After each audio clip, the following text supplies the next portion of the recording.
We will cross the stripe in this one. There will be no surprises in this show, or maybe there will be. Red always approves of what we do. Celebrate the wins with us as we dive into all the highlights. Sports Night is next. Hello, everyone. Welcome to Sports Night. I'm Joe Young. And I'm Howie Shapiro. We have some fun stuff to bring everybody tonight. We do. And it's fitting to end on Delilah Smith-Jeanette because she had a very nice night. Top 10 all-time. Hey there, Delilah. In top 10 all-time in school history with her performance against Armstrong right here on CTN on Tuesday night Thursday night last week. Thursday night we were there. And she was this close to breaking the 200 mark. So fun to be there for that. Yes, it was. A lot of stuff to talk about. We will start with the football team. They will mark the midway point of their regular season when they host Blaine on Friday. It's been a rough go so far. Last week, they traveled up Hanson to take on the Andover Huskies. They were fired up to face one of their biggest rivals, but the Huskies were hungry for a win after losing a tight game to Champlin Park, and they feasted on the Cardinals. Huskies came out fast. Flea flicker in the first. Joe Mapson airs it out and finds Tristan Chenoweth all alone behind the defense. Scores easily from 41 yards. Andover up 14-0. Last play of the first quarter, Cardinals trying to punt, but the snap's over Brady Lechner's head. He gets to it but can't control it. Huskies fall on it in the end zone. It's another TD for Chenoweth, and it's 28-0 after one. Mapson was 6 of 8 passing against the Cardinals, but he did his real damage with his legs. Everybody's covered, so he takes off, shows off his speed and elusiveness on his way to the end zone, one of his 3 rushing touchdowns in the game. More special team struggles. Lechner gets the snap, but his punt is blocked. Sam Kane recovers for Andover, and he's being tackled. He flips it to Aiden Garcia. He takes off 13 yards for the score. It's 48-0 Huskies at the half. Cardinals able to get the offense going a little better in the second, albeit against some defensive backups. Elijah Hibbler with a nice catch and run here. He's going to be forced out of bounds inside the 5-yard line. That leads to the first Coon Rapids score, and fittingly, it's Hibbler that gets the call from the 2. Big hole, and he's in for the score. They had another just a couple of minutes later. Aiden Snow drops back, sees everybody's covered, and he takes off. And just check this out. This is one of the greatest things you will see all season long. I guarantee he's working his way through. That's helping out a friend right there. Hey, Cyril Afaka just grabbed him around the waist and helped carry him and propel him into the end zone across the stripe. But, 55-14 the final. It's been a tough one so far for the football team. And, I think everybody kind of knew that. They were going to go through some growing pains. New coaching staff. And, I said, love what he's doing. Love the direction he's taking the team. Do they have the horses? Probably not as, night in and night out. However, I think there's a lot of heart in this squad. Well, and when the bounces all seem to go against you on top of being up against a tough task, it's hard to right the ship. But again, that play, scoring that last touchdown, shows us these guys are still out there, still fighting hard for one another. And so you got to have a lot of respect for that. Another really tough task ahead of them on Friday. Blaine comes in. They're a very good squad. There's obviously a very long history between the two programs. And then after that, the Cardinals are on the road for new conference opponents, Eastview and Park of Cottage Grove. And we'll see what we see against Blaine. Blaine's going to be a tough one for sure. I mean, they're a good squad, and as long as the Cardinals stay healthy and give it their all, they're going to do the best that they can, obviously. But when you're up against a team with guaranteed the numbers are much higher, you've got maybe some bigger athletes on that side of the ball. But however, like we said, there's no quit in this squad. Yep, I like that part of it for sure. And they did hold Andover to the lowest yards per carry they have held the team to so far this season. So the little things. Always look at the positive. Yes, the little things. Only a couple of matches for the tennis team last week. Started on Monday. They were at Totino Grace when we were sitting here on the set, and they lost 5-2 to the Eagles. The wins come from Caitlin Easton and Melanie Lee, the two captains, playing 1 and 2 singles. Behind that, some very well-fought battles, but nobody able to add another tally. Avery Anderson finishing at third singles with a 4-6, 2-6 loss, and then Kallenberg and Kozliak had the 2-6, 4-6 loss at third doubles. Well, the Cardinals were back home on Wednesday. It was another tough conference team waiting for them. The Andover Huskies are solid, but they're also beatable. Cardinals knew they needed to compete and stay in every point, and they had a chance to snag a win against one of their biggest rivals.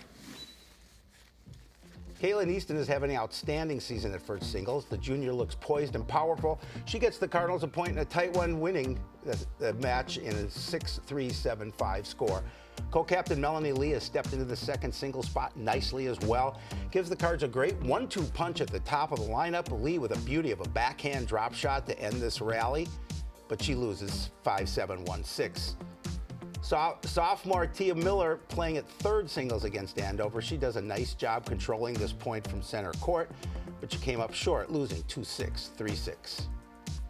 Cardinals lost 4 singles, but won first doubles 6-1, 6-1. This is second doubles. There's a solid winner in the middle for Bella Fowler.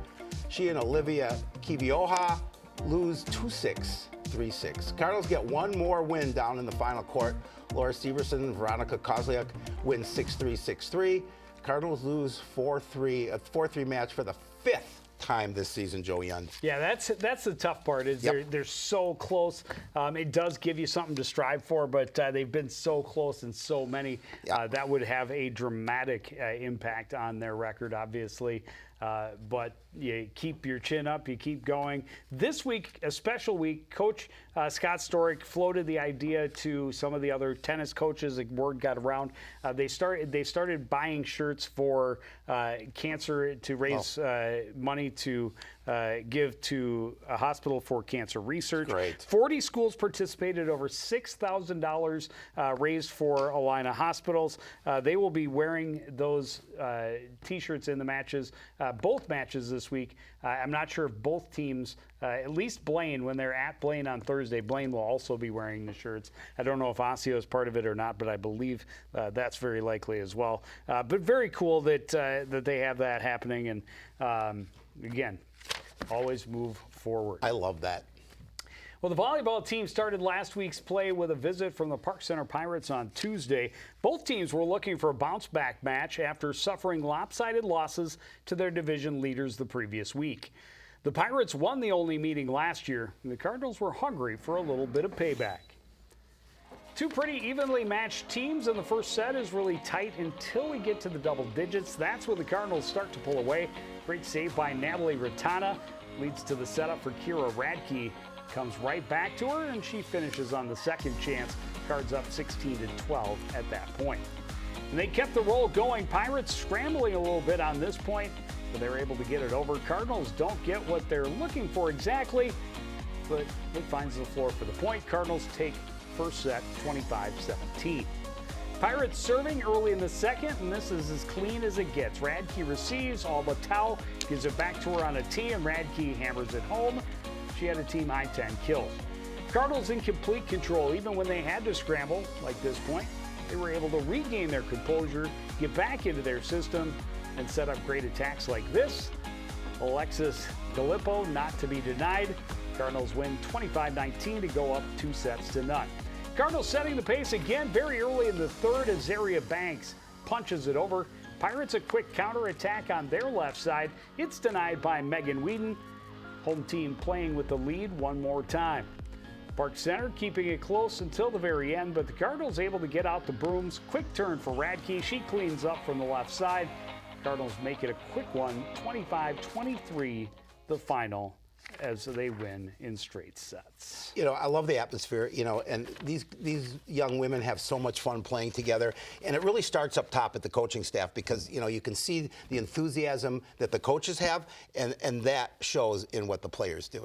They're a lot of fun team. They're a good team to watch. Well, and they've changed as we've seen basketball changed as well, moving the scorers table around to the far side so the teams are opposite the stands. So the seating situation is a little bit different, but you're right. The atmosphere in the field house was fun. Yep. They got the sweep out, the brooms out, and it was fun to see them playing. And we talked about it. And we will continue to talk about it.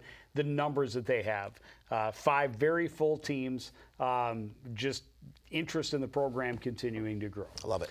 A little bit tougher match for them on Thursday. They hosted Champlin Park, and they lost in 3, 14, 10, and 10.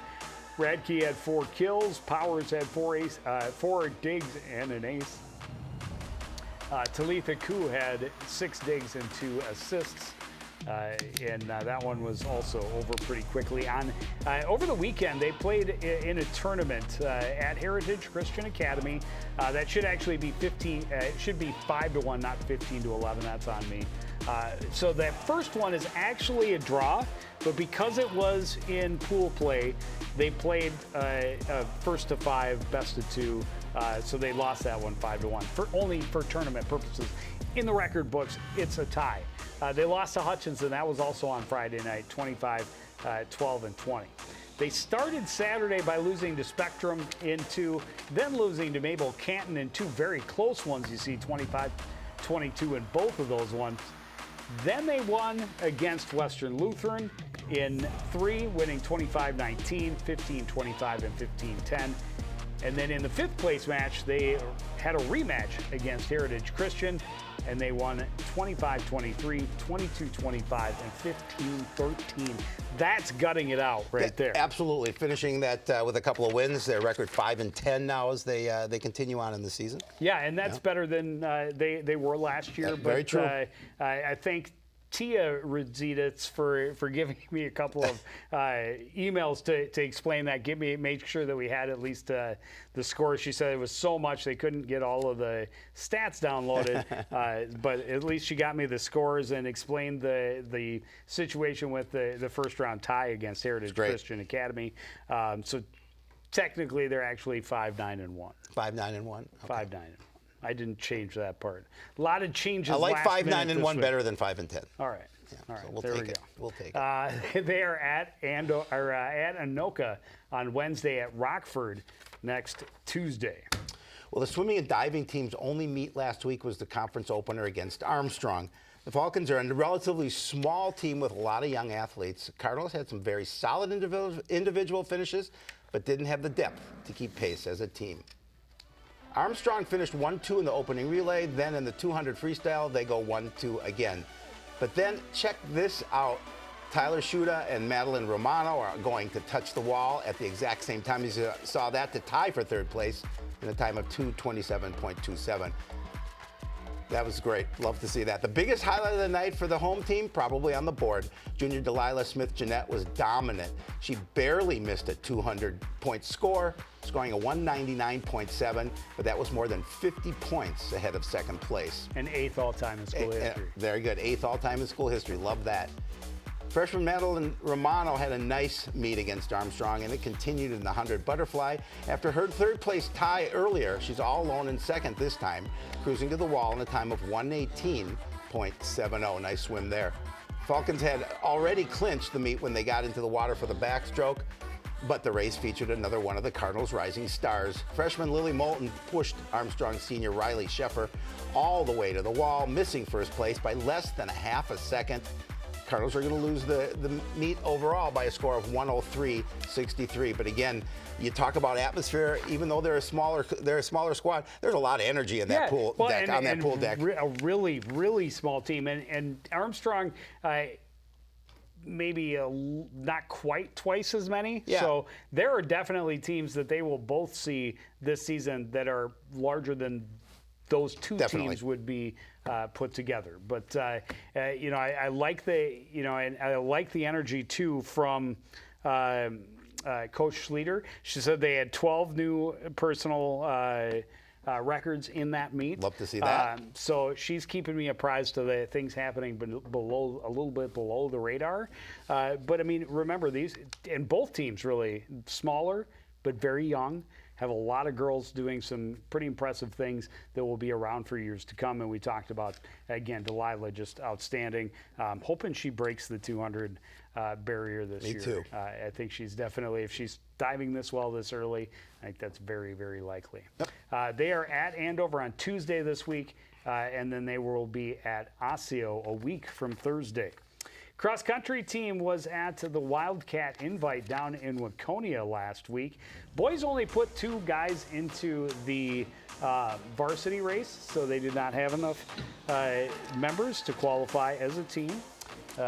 But Alimu finished in 19th place, 1748.5, and Josh Hyatt finished in 29th. On the girls' side, Ruby Demmer, we talked about her last week. You're going to see her in the top 10 almost every event all year long. She finished 6th at the Wildcat Invitational, just a shade under 1950.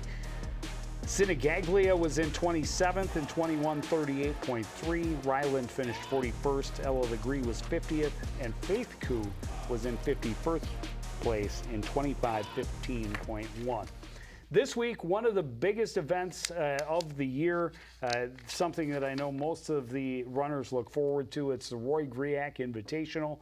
That takes place on Saturday over at the Bolstad Country Club on the campus of the University of Minnesota. Next week, on Tuesday, they will be up in Cambridge for the Blue Jacket Invitational.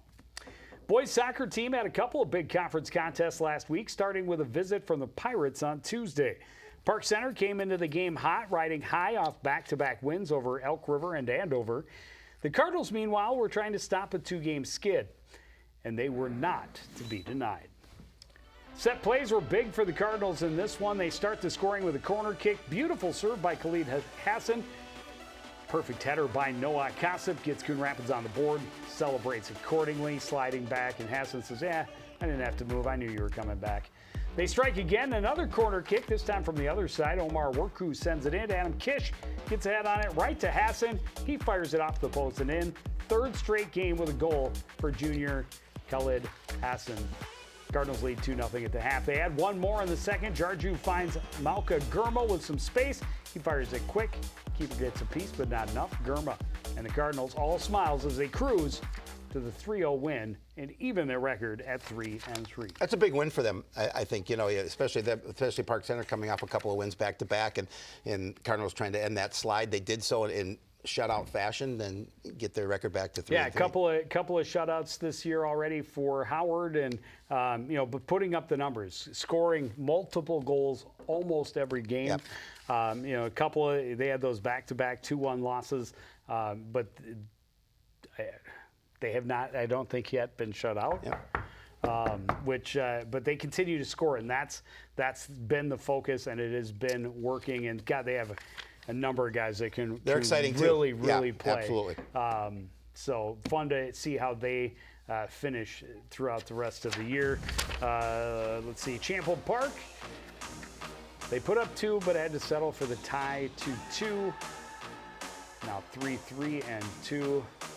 And look at Khalid Hassan had 2 both goals of the goals.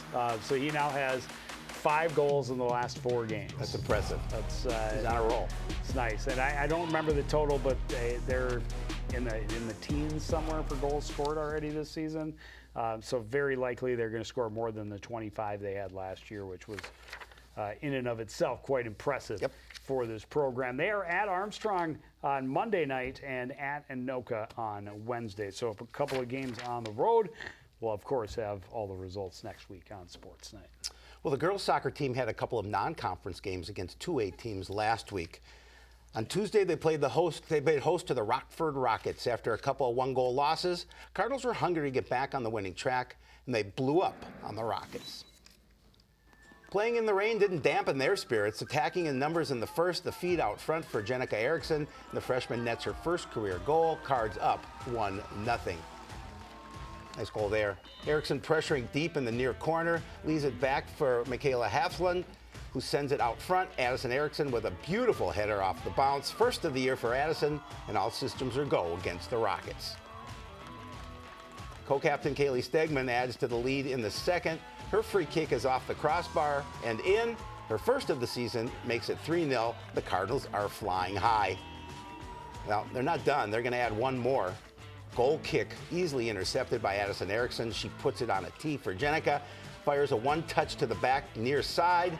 No chance for the keeper. Jenica's second of the game, secures a 4-0 win. And the Cardinals back to the plus side of 500. Nice win for the girls there. Yeah, they've had a great start to their season. And you want to talk energy. We talked about Coach Spellman's enthusiasm and her energy since the very start. And she did send me an email and get me updated. She said, you know, she's really excited about the way they're playing, excited about the efforts they're getting from the players that they have, because they're also dealing with a lot of injuries and some illnesses and trying to get some key girls back to healthy. So the fact that the remaining girls are able to continue to pull the sled forward has been impressive to Coach Spellman and her staff, and they hope as they get healthier, things are going to get even better as they close out the remainder of their schedule. The second game of the week last week did not go so well against Becker. They lose that one 6-1 on Saturday. Marquise had the lone goal for the Cardinals, but at 3-3-1, feeling pretty good. And now they've got some home cooking. They are at home for 3 in a row. They have Park Center on Tuesday, Hermantown on Thursday, and then they host Delano on Saturday. So 3 straight home games, 3 winnable home games, and hopefully we'll be talking next week about the 6-3-1. That would be great. You know, team. and this is another squad where there's a lot of energy with these girls, and another squad where that starts with their coach, because you know we've had the opportunity to speak with her here in the studio, and we've had an opportunity to do a game, and she is very energetic and she's very excitable when it comes to how she wants her girls to play, and it trickles down to the squad as well. Well, both soccer programs under their new head coaches are having some success. Matt Backberg in year number 2, right. Just picking up right where they left off. And very exciting. Again, you know, the one game that we got to see them, a handful of really exciting athletes on that program, and just an overall exciting team to watch. For sure, for sure. So, what do we have coming up? Good stuff. We have football. We're back to doing football, but that's all we got this week. That's it.